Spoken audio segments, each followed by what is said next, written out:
Hi guys, it's Corey again. At the end of the semester, or the summer session, I guess it would be. This would be my math identity going forward. The math teacher that I want to become, hope to become, all that good stuff, and my journey. I've spent a lot of time thinking about how my relationship with mathematics has changed, not with just this class, but um, the class before this, and then even the last 3 or so years that I have been teaching PE and popping into classrooms throughout those 3 years to help. For me, like I had mentioned before, math was pretty easy for me until I got older. When it started becoming more difficult was the reading comprehension of word problems, is when I started to really struggle with math. Um, this course has completely changed the way I think about mathematics. I've had a lengthy discussion at the beginning of the class with our professor about how I felt math should be taught, or why are we doing the things that we're doing. And as I went through this class this summer, I started to change my opinions of how we were starting to do things in the math class, and so I'm pretty excited to move forward and try to incorporate some of the things that I've learned. Um, so that being said, um, one of my intentions that I wanted to focus on was making math meaningful. Um, you know, it is my first intention. We'll discuss today, but I believe that children learn best when they understand why something matters. Instead of asking students just to like memorize numbers and the formulas, I want them to experience math through activities that they already enjoy. Um, as the PE teacher, I naturally use math every day, and lo and behold, they are too, without them even really noticing. For instance, when we are measuring distances during races, or we are messing with time, we're keeping score of games, we're counting repetitions during fitness activities, we're comparing statistics and trying to track improvement. Students don't even realize that they're doing math because it has a purpose. This is exactly the type of learning environment that I wanted to create in my classroom or moving forward. Even if I don't have a classroom, if I can convince my principal to letting me do math interventions, this would be something that I would want to incorporate. Because I think that when students see math connected to like sports and cooking and building, shopping, or everyday life, their learning of math becomes more meaningful, and so it might make more sense to them. One of the really good lessons that stood out to me during this course, as we continue to talk about intention, um, was that students usually understand mathematics much better when they can actually see it and touch it or experience it. Um, rather than focusing on the memorization procedures or memorizing procedures, I feel like I want students solving authentic problems using manipulatives, movement, and real life examples. Um, I think that would help. I think for that, my goal would be for the students just to stop asking, and then just kind of, because they already know the answer or whatnot. I really feel like if we can break it down for them in real life situations and the intent, making it meaningful, as I said before, I think our students will gain a better understanding of math, and maybe not dislike it as much. Um, my second intention that I wanted to focus on was the building confidence through exploration. Um, One of the biggest lessons that I learned during this math class is that there are often many correct ways to solve the same mathematic problem. That is something that, as I was a kid, I really didn't see it that way. But as I'm getting older and learning again, I'm starting to understand that concept.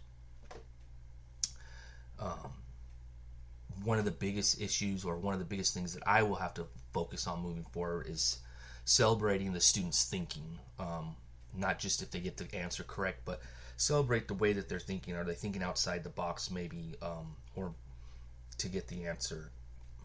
Things like that. I want my classroom to be a place where they can make mistakes and they're welcome, because mistakes help us grow. It's like losing in sport.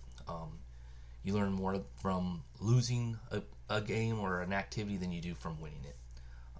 That is a philosophy that I've had instilled in me from a young child, and I still believe it applies even today outside of sport and activity. It can apply in the classroom as well. I feel like we need to, or I need to, try and make students feel comfortable about asking questions, especially if they're not understanding, or if they're not agreeing with a way that the answer was solved. Sharing ideas, trying different strategies is all part of that, and learning from each other, not just from me, but from their peers. I think that when children feel safe taking risks, they become more confident learners, and that's kind of what we as teachers are looking to build in our students. Instead of asking, did you get the right answer correct or whatnot, I want to ask, like, how did they figure it out? These conversations help students explain their reasoning, while learning that other classmates think differently. And if we can have discussions about that, I think that their learning process through math will get easier, and they'll start to understand it. Understanding, or for them to understand that there is not just one path to get to the end goal. Helping students understand multiple strategies builds flexibility, confidence, and a deeper mathematical understanding. I completely agree with that. I think as I move forward in the classroom, I think that is something that I will really stress to myself and remind myself about building flexibility, building confidence in the students, and so that they understand mathematics a little bit better, or better. So my third intention, I think, would be to teach every student. But teach them individually if I need to. Working as a kindergarten through fifth grade physical education teacher in the District 1, or in a Title I district, it showed me a lot about different ways that students learn.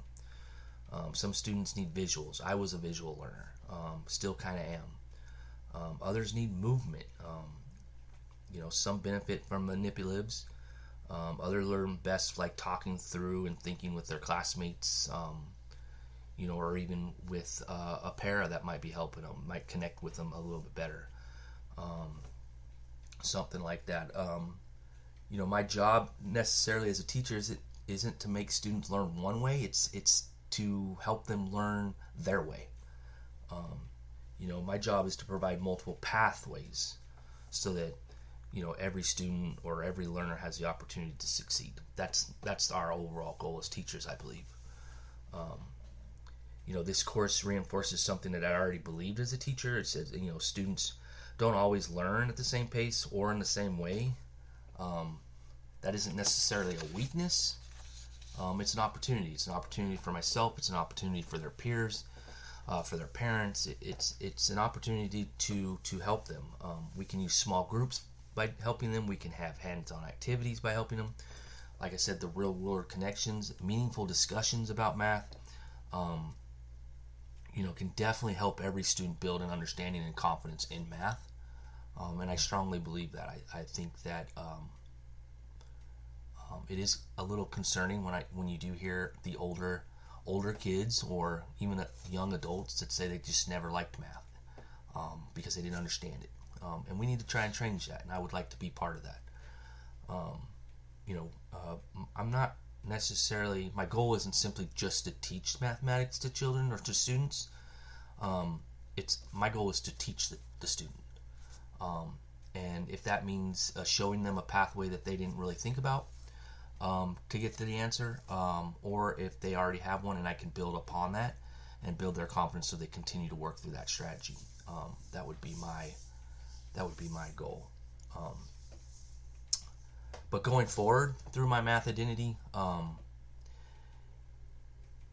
just like I had mentioned before, I had a conversation with our professor about the way that we were teaching math and how I was not agreeing with the way that we were doing it. But I think the more and more that I, throughout this summer and this session in the math and doing some of the work, it kind of showed me that there are different ways, that it's not just memorization, it's not just remembering the rules and stuff like that. So it's more of what can you do to get that student to understand that concept. And it might be, using the manipulatives. It might be using the real world problems. It might be focusing them and taking them off or out of the classroom onto the soccer field so that they understand it more. As far as for math, when I look at math, I kind of, I would like to make it fun for them. A math room, or if I do teach an interventions math class, then to fill it with energy. I want them to become confident in themselves, but I want them to have fun with it. I want them to be able to engage and look for mistakes or make mistakes and see where they can correct those, and then hopefully I can be there to help them along the way. I want them to be engaged with each other, with myself, with their peers, obviously. I want them to be curious. I want the curiosity in the students to grow and to be fruitful, so that it leads to success. And I want them to be excited, like I said. I want them to be excited about math, so that they can understand it. So as they get older and they start to see the true meaning of math, that they look back and say, "Oh man, that was fun," and I was taught the correct way. My biggest thing is I just want students to leave my classroom either every year, every day, every month, every week, whatever it is, every hour, after they leave, believing that mathematics is something that they don't need to fear, that they can accomplish and they can conquer. So that would be my I guess going forward moment in math. Yeah. So I appreciate all the feedback that I received this semester, and I'm really excited about starting here pretty soon, back at school and using some of these strategies and different things that I've learned over the course of this summer and the previous semesters. So, thank you.